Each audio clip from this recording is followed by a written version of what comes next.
Are you guilty of saying yes when you really want to be saying no? Do you ask everyone you know for advice about every situation in your life? Do you maybe overshare? Do you maybe overgive and find yourself exhausted? Is that voice in your head maybe not the nicest voice you've ever heard in your life? If any of those are true, you may be sabotaging yourself when it comes to your own boundaries. Hi, I'm Kirby. I'm a recovering people pleaser. I learned boundaries the hard way, so hopefully you don't have to. And I love breaking down boundaries into really, really practical, easy to understand steps. Because when I was learning them in the dark on my own, it was not like that. So I always thought this would be super helpful for anyone who's new to learning to set boundaries. So like I said, asking for advice. This one may not sound like a boundary violation, but what it does is that it causes you to really doubt yourself, okay? So that trust in yourself, it just starts going lower and lower because you've got too many cooks in the kitchen. You've got too many opinions coming at you. So then it really starts to drown out your own intuition. So it makes it really hard to tune into your own intuition. Also, I would say until I was blue in the face, oh my gosh, everybody's giving me all this advice. I don't want their unsolicited advice. But really, when I started paying attention to it, I was asking these people for advice because, it gave me some validation. It made them feel important.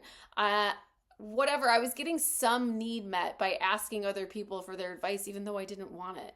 And maybe I didn't know I didn't want it until they gave it to me. But basically what that does when you open that up and you ask other people for advice, the way I kind of thought about it was that it's like opening up your apartment, welcoming somebody in, and then they come in and they move all the furniture around, and then you're mad at them for moving the furniture around.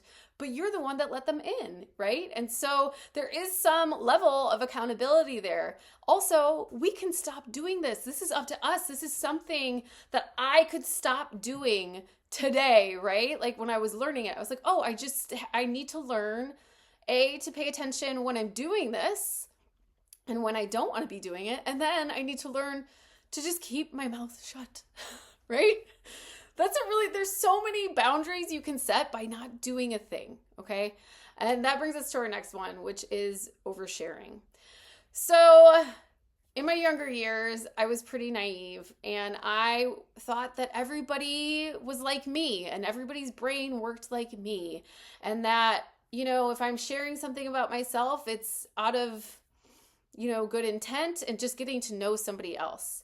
And then I learned that there are these people called bad actors, okay? And what they do with all of that information is use it to their own benefit. And it doesn't matter if it's to your detriment, okay?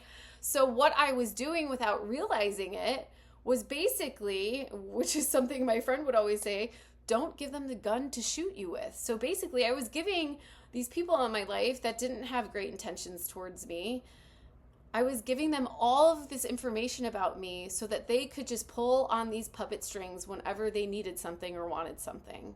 So that's one really easy thing you can pay attention to is where are you oversharing? Because for me, I think once I started paying attention, I was like, oh my gosh, I'm oversharing a lot. And also, I would do it with somebody, and then there was multiple times where I would share something in confidence, and then all of a sudden we're around a bunch of people. Oh, and that thing I shared in confidence is now being brought to the forefront in front of all of these people that I did not share it with in front of me, right?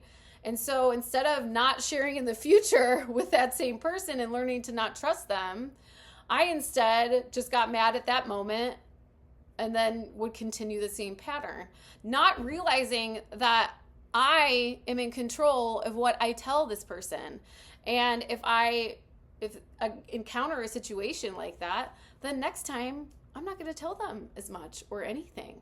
I'm going to back away from that. So pay attention to where you're overgiving, where you're oversharing, and then be quiet.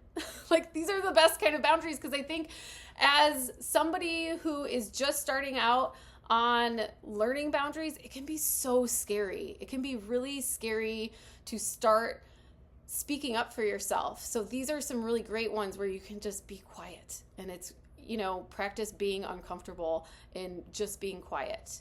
So the next one is overgiving. And this one was a hard one for me to learn. I did not know. I did not know that relationships should be reciprocal. Okay, this was a new concept to me when I started learning boundaries, because the way in which I grew up, they weren't reciprocal. Okay, so of course, then I'm going to go on to be in relationships that are also not reciprocal. But what that does, because we are human beings and we have a finite amount of energy, is that if we're in relationship with someone and we're constantly giving and they're constantly taking, guess what's going to happen to us? We are going to be drained of everything and not have any more to give. And so that's why it is so important to have reciprocal relationships. But what I started realizing, and I feel like filling the silence is a really good way to illustrate that I was overgiving of my own free will, right? So I would ask a bunch of questions to someone. And this can even be not even in relationship. Maybe you're just at a party. I'm asking questions. I'm, holding the burden of moving the conversation along. And then I'd be quiet and they wouldn't fill the void. So then I would just keep asking more and more questions. But then, at the end of that night, you're exhausted and you feel like you didn't meet anybody, because maybe you met that person, but they didn't meet you. And so it's the same in relationships. It's like, I need to let there be space for them to ask me questions. So letting that awkward pause happen. And like I said, to be able to set boundaries, you really need to get comfortable with being uncomfortable, because boundaries are all about kind of letting other people be uncomfortable. But if you've been a chronic people pleaser in the past and you're basically like feeling other people's feelings for them, because you probably grew up in a situation where you probably didn't feel really safe. For me, I had a parent in the home that had a lot of rage. And so what happened for me is that I kind of was like, okay, how's he feeling? What can I do to make him not fly off the handle? So basically everything out here became like an extension of me, because if everything out here was okay, then I'll be okay in here. But what that did for me was it made me completely cut off from myself and just only feeling other people's feelings, right? Which is, I feel like as people pleasers, that's the name of the game, right? As long as you're okay, it doesn't matter how I feel. So the overgiving, be aware of where you're just constantly putting out energy and emotional support, and let there be some space for the people in your life to do it back towards you. And if they don't, then you need to distance yourself appropriately. Okay, so overgiving. And now when we say yes, when we really mean no. So these are, like I said, again, these are all easy things to do by just being quiet. It can't be that easy, but it is. Just don't talk, which, it's like a nervous habit. It's like, if I talk, then everybody feels comfortable. Or if I talk, then there's a chance that person might not blow up, whatever, right? You get it. So when we say yes, but when we really mean no, what we're telling ourselves is that we don't matter, that other people's needs are way more important than mine.